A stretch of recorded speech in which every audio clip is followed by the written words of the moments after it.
Thanks, Dave. Hey, everybody, I'm Louie, and I lead product marketing for Nielsen's Ad Effectiveness Solutions.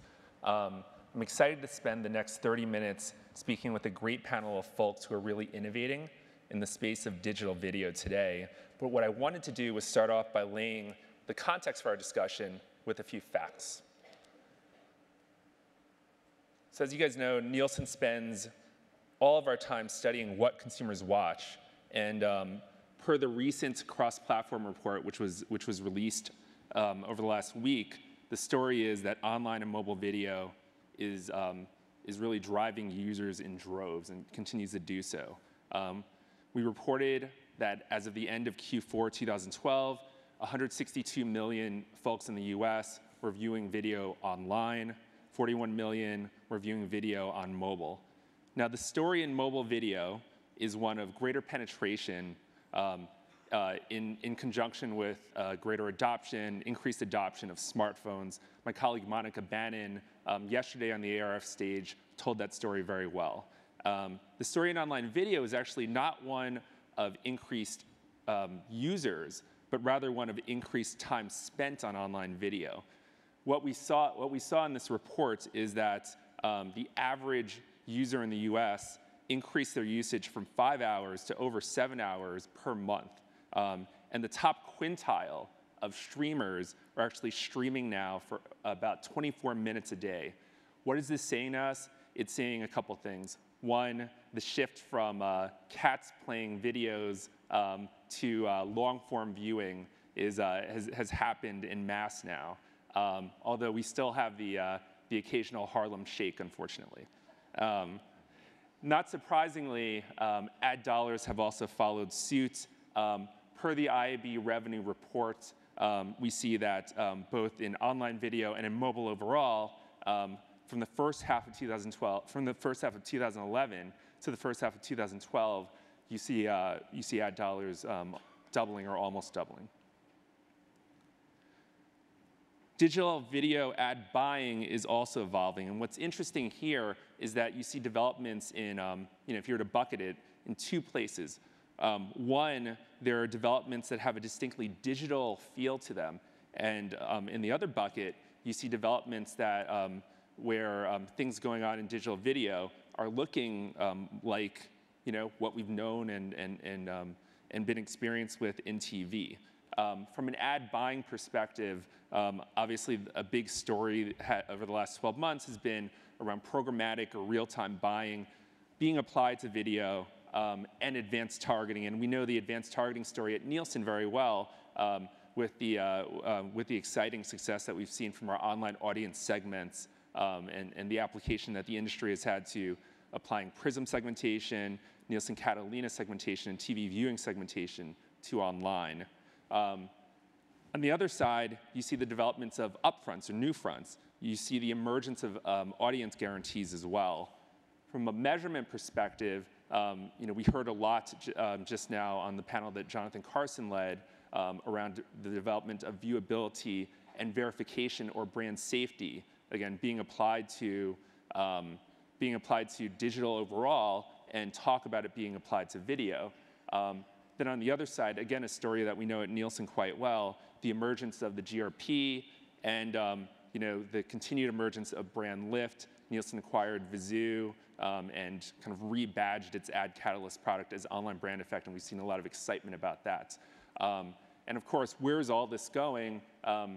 There's the continued question about cross-platform.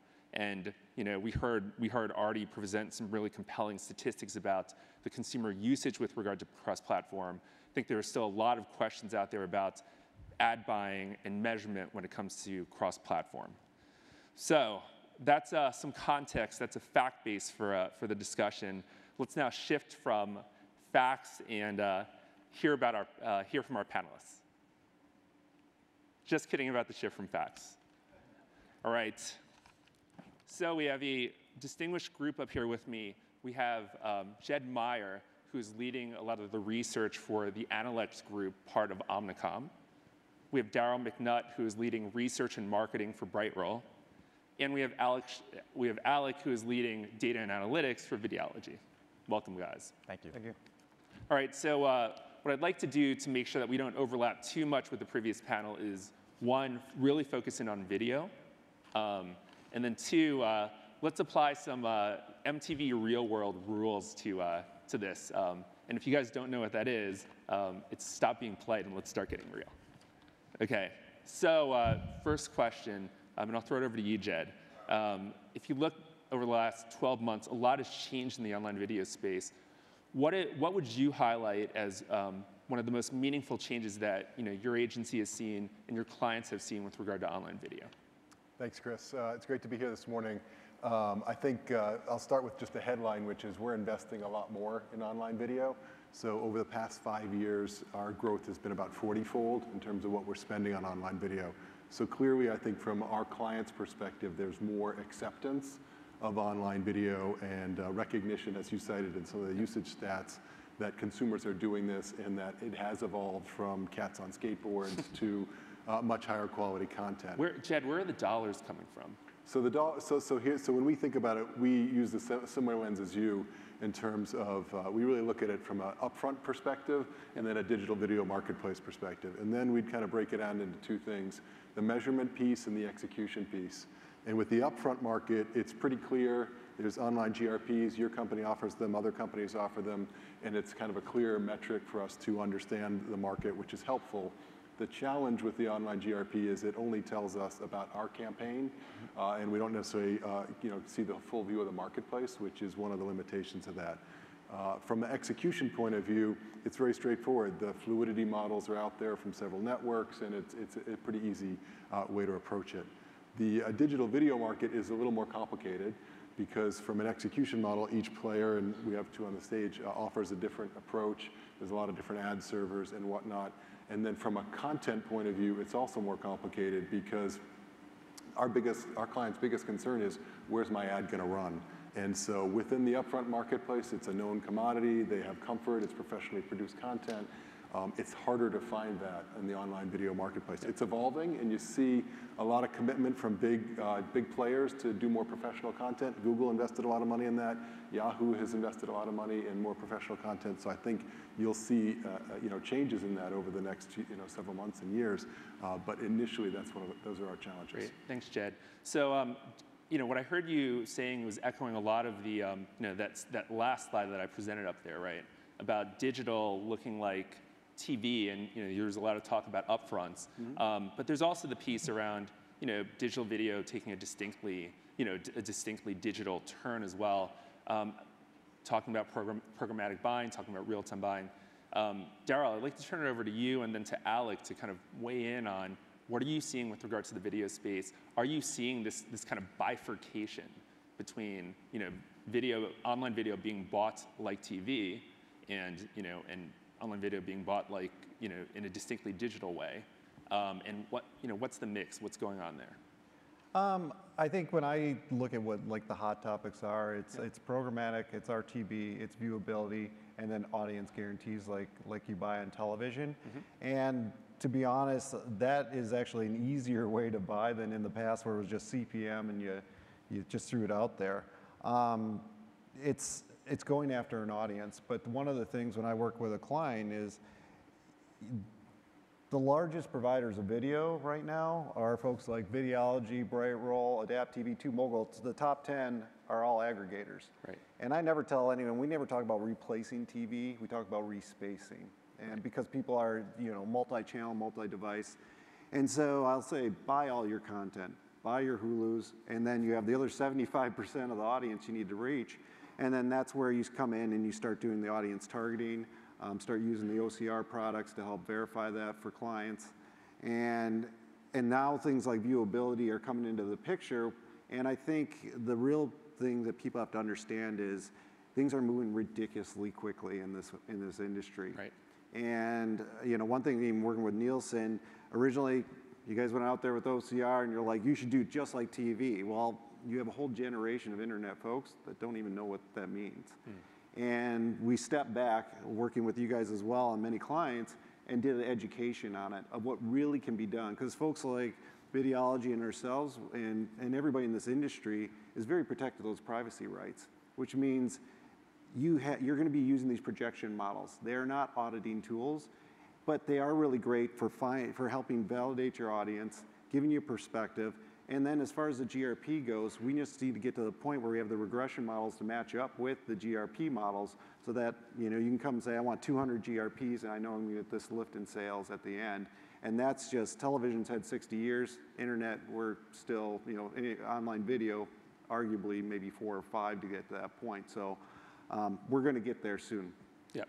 Alec, any thoughts to add? Sure. I mean, I think, a lot of the questions would obviously based on the objective of the client and what they're looking to do with any given campaign. But the trend that we've seen in the last 6 months or so has really evolved around optimal frequency. And in this case, optimal frequency means what's the best frequency across TV and digital with video to drive brand favorability, intent, and even a level of ROI offline sales.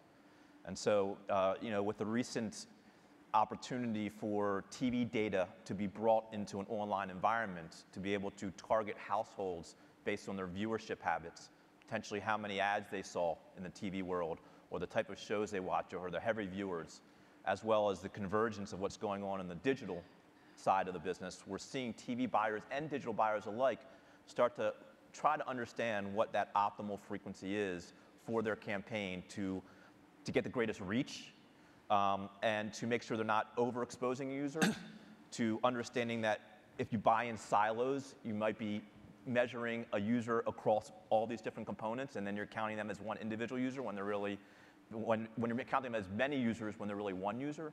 So that optimal frequency play, given that video in the digital world really is very TV-esque-like in terms of 15, 30-second ads, and also the ability to do a lot of audience targeting, has been a key play in today's world. And obviously, audience verification is very important. That certainly has allowed a lot more advertisers to feel comfortable, brand advertisers specifically, in buying digital video. Yeah. And the third component really that we've seen a lot over the last year is the desire to measure sales, offline attribution.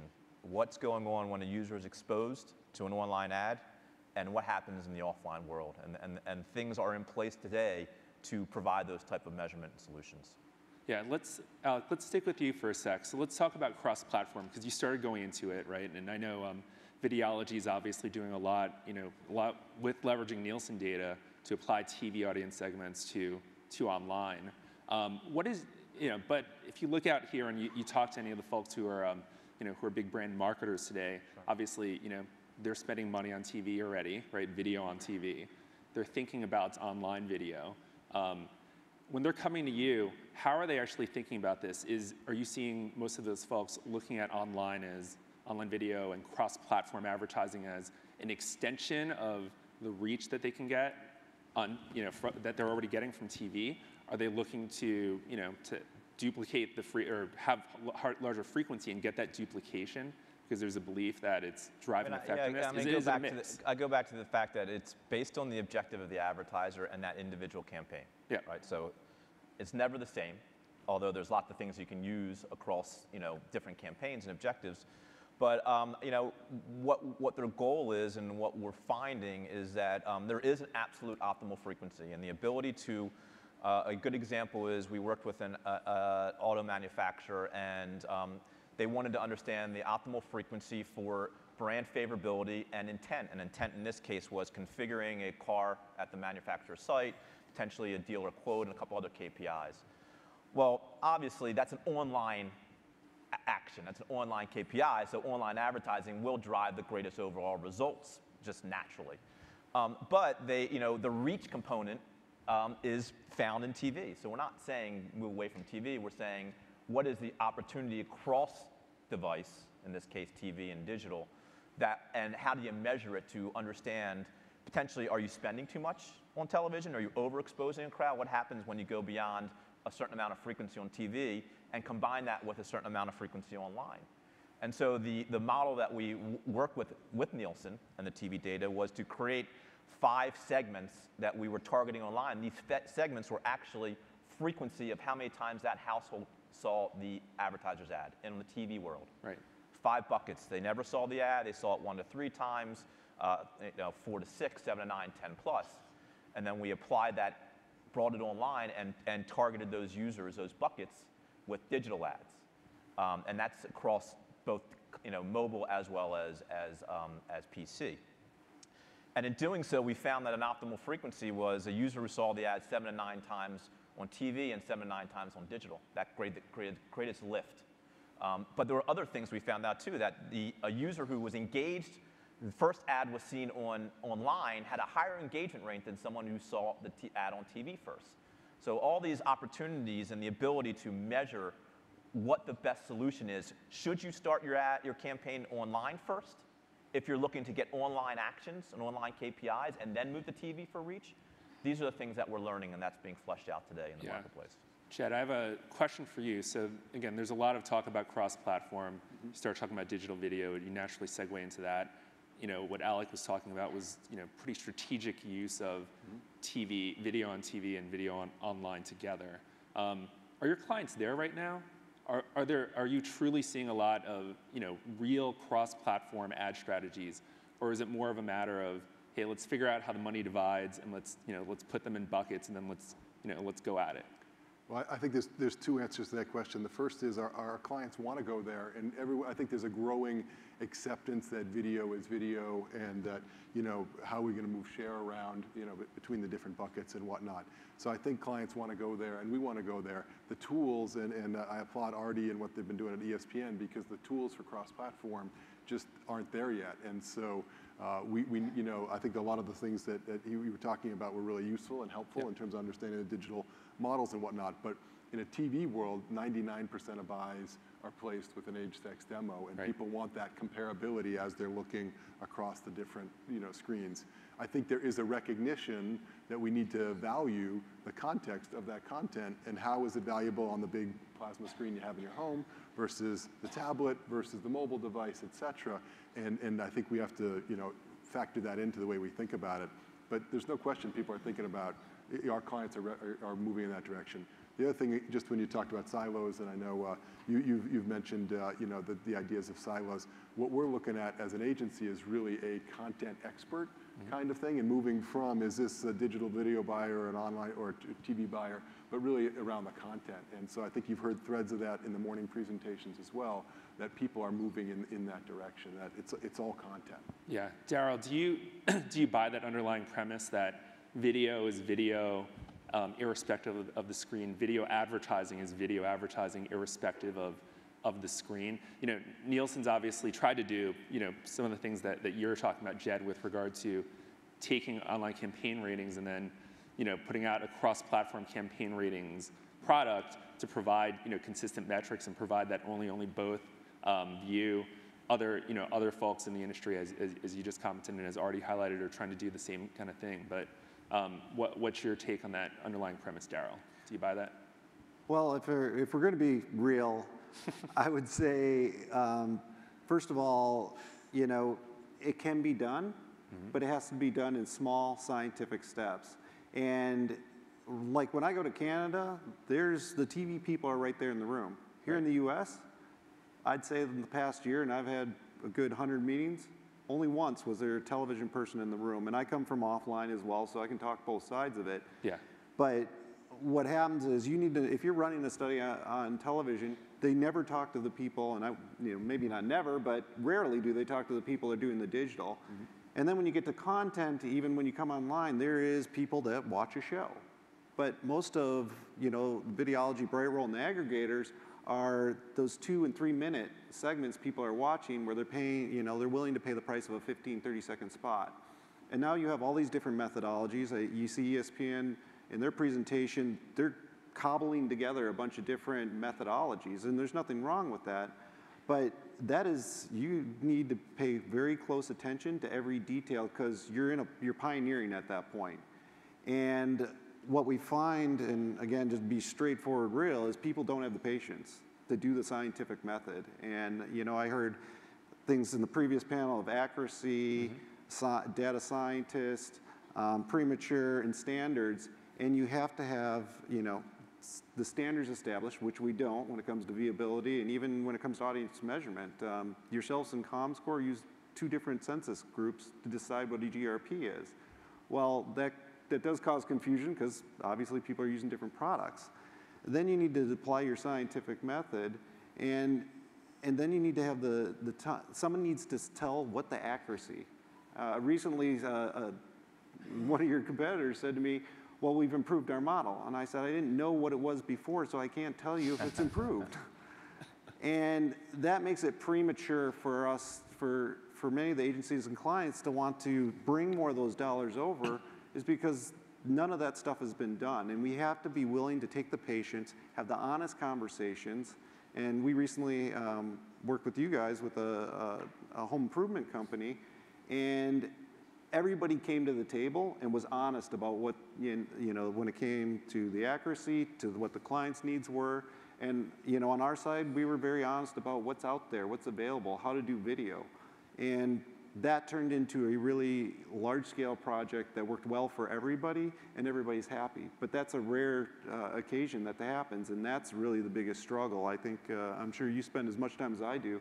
90% of my time is out there educating clients on how to understand video and educating them how to use these products. So there's a lot that has to happen there. Let me just jump in. I agree with a lot of those comments, and I actually think this room provides a great opportunity for research to help play that kind of role of translation. A lot of times at my agency, you talk to the digital side of the house and you talk to the TV side of the house. We're all trying to move together, but it's 2 different languages.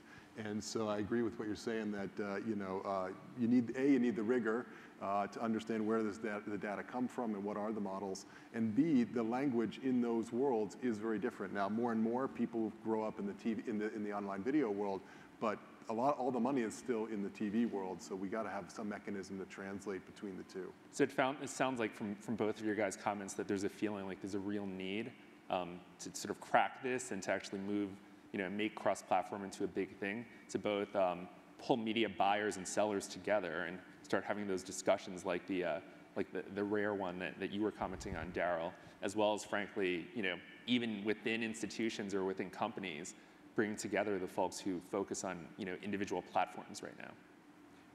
And many of these standards they can't be owned by one company, whether it be viewability or audience measurement.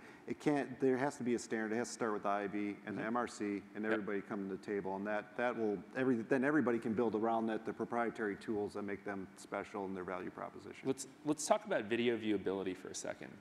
So, Alec, what do you think? Because we spent a bunch of time talking about comparability, right, across platforms, and then I highlighted the point that some things that are distinctly digital or have emerged, right, that are becoming a part of the discussion and part of the focus. Well, I think video viewability is still something that is being worked on.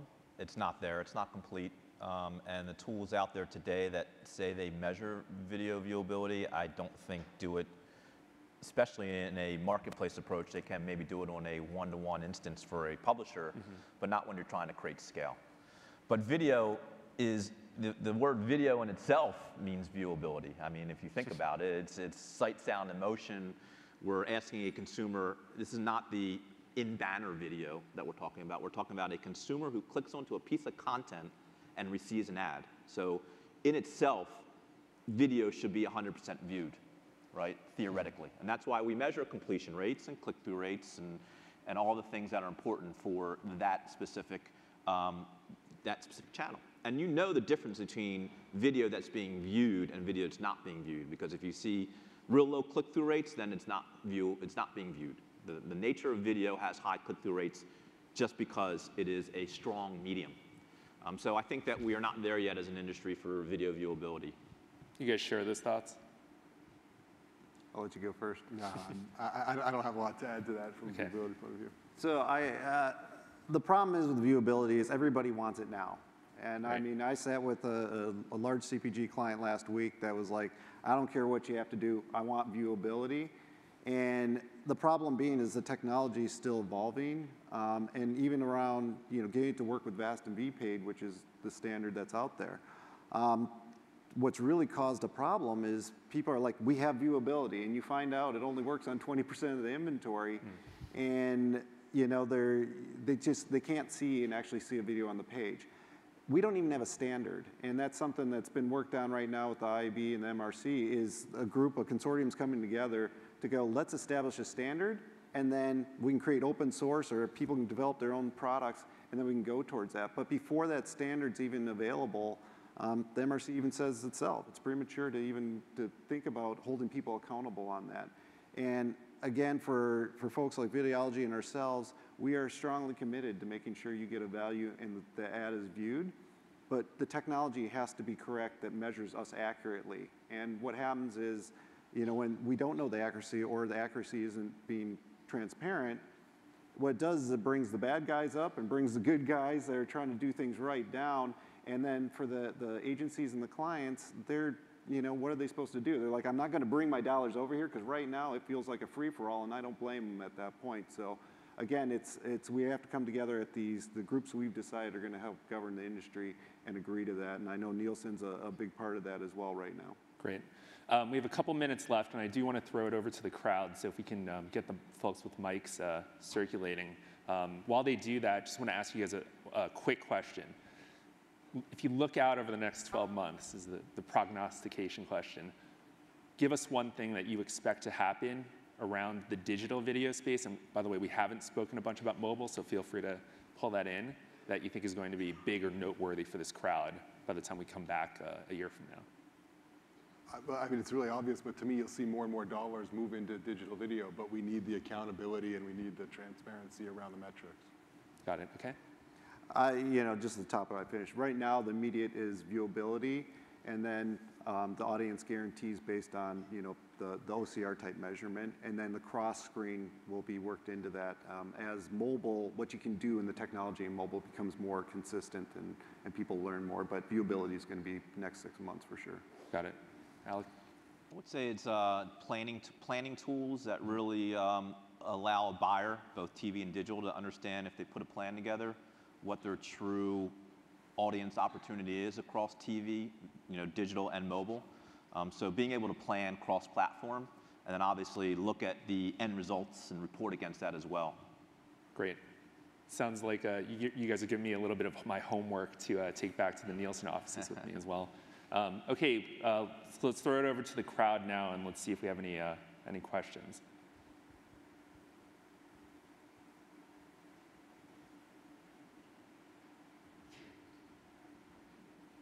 Hi.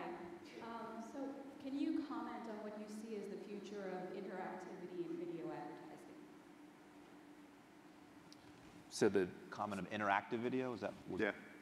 Okay. Interactivity. Got it, okay. Anybody from the panel want to take that? I mean, I think engagement and the ability to take a video ad and make it more engaging is a great tool in the digital world, and it's something that doesn't happen as much today in the offline world, although tools are being put in place to allow that. But great engagement, great creative can do a lot for a campaign. Oh, I'm sorry, go ahead. I was going to say, for interactive video, that is, anyone who's out there, first of all, you can measure a lot of the stuff that's happening. Right. You can do some really cool stuff, and you can even pull in dynamic video. So, you know, if you're dealing with an auto provider, they can target, you know, the dealers or region. For movies, look up everything. I think IPR units, most people, the problem was having VPAID, the standard. Now almost everybody is getting VPAID, or they're being helped to get to VPAID standard. So interactive is probably one of the most exciting things that's coming to digital video. Jed? You know, I look at it just from the point of view of overall video, that not only do we have the interactive happening online, but as TV becomes more interactive, just the two coming together. And it's been alluded to in earlier panels as well, from a measurement point of view, you know, I think TV begins to look a lot more like online video and vice versa. Yeah, and we've spent a bunch of time at Nielsen thinking about combining not just reach, which we've spent the bulk of this time talking about, but also different measures of engagement, resonance, and reaction.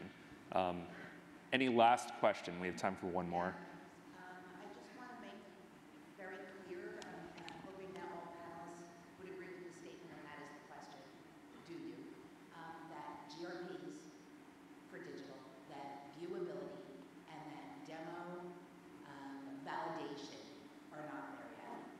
Are not what?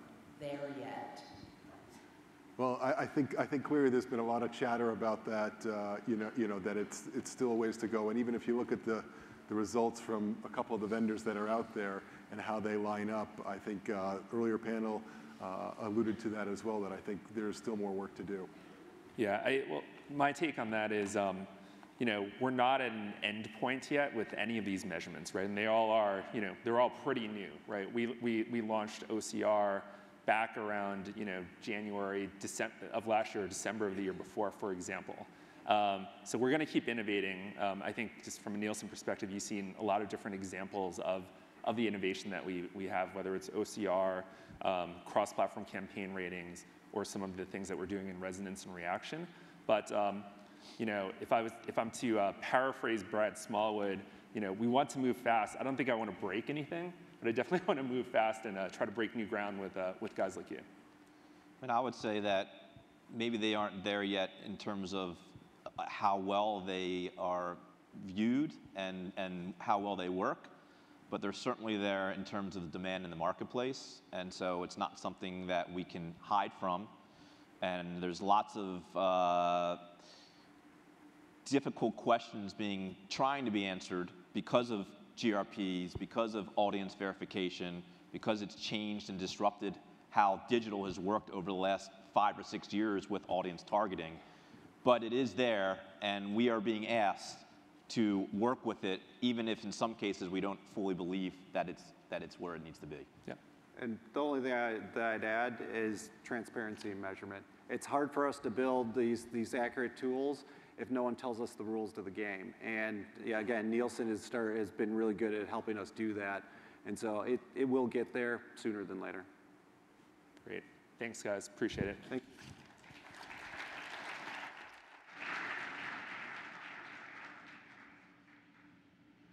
Thank you, Chris, Daryl, Jed, and Alec.